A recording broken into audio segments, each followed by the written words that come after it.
1, 2, 3, come on!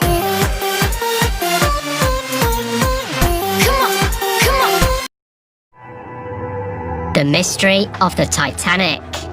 The Titanic, one of the most striking names in human history and one of the most widely known devastations of all time. The tragic story of a ship sinking to the very bottom of the Atlantic Ocean, taking more than 1,500 lives down with it. But what if everything is not what it seems? Let's dive into the mystery of Titanic. On April the 15th, 1912, Titanic sank into the North Atlantic Ocean. A terrible tragedy that no one could have seen coming. But this wasn't the first time that a ship of this magnitude came crashing down. Back in 1898, an eerily similar event happened. A ship as massive as the Titanic sank to the dark ocean floor of the Atlantic. But thankfully, this event happened to be fictional. However, the similarities are striking and concerning to say the least. Namely, in 1898, 14 years prior to the Titanic sinking, an author named Morgan Robertson published a novella with a shockingly familiar name, The Wreck of the Titan. In this story, the fictional ocean liner with the name the Titan sinks after striking an iceberg. Even though the novel about Titan was written way before Titanic had even been discovered, shockingly similarities do exist, and they go far beyond the name and the iceberg. The myth has it that Titanic was thought to have been unsinkable, and Robertson dedicates a part in the novel to describe Titan as also being unsinkable. Both ships were British owned. The Titanic's length was 882 feet, while the Titan was 800 feet.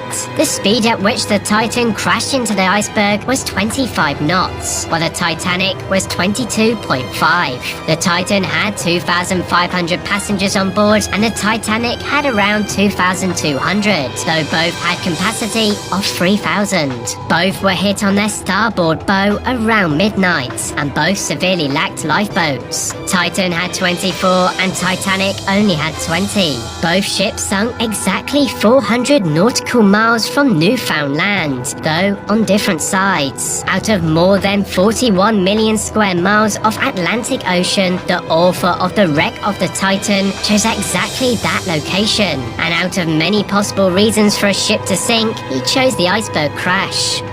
Was Morgan Robertson, the author of The Wreck of the Titan, some kind of clairvoyant that predicted the unexpected wreck of the Titanic? After the tragedy, many people thought so.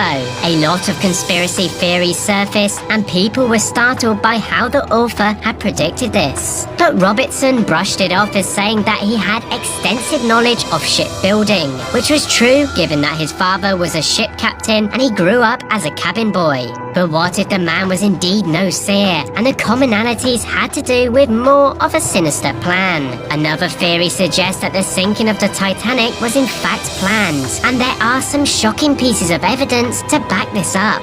Namely, the man who founded the building of Titanic, J.P. Morgan, cancelled at the last second and never showed up. A friend of his, Milton Hershey, also cancelled at the last moment and survived to build the Hershey food empire. What is also shocking is the fact that there were no red flares on board, which are used to signal for help.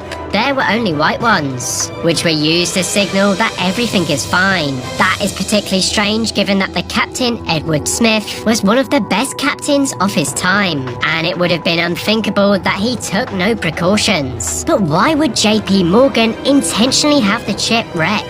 One of the most important figures for founding Federal Reserve, the central banking system of the US, was J.P. Morgan himself. But allegedly, 3 people opposed him, and they were the richest men in the world at the time: John Jacob Astor, Benjamin Gunningham, and Asa Strauss. All these men were on the ship, and they all died. Unfortunately, there is no solid proof that they directly opposed the creation of Federal Reserve. However, Federal Reserve was formed the very next year in 1913. Did J.P. Morgan have them all killed in this elaborate grand scheme? It was no effort when compared to how much money the Fed had brought up.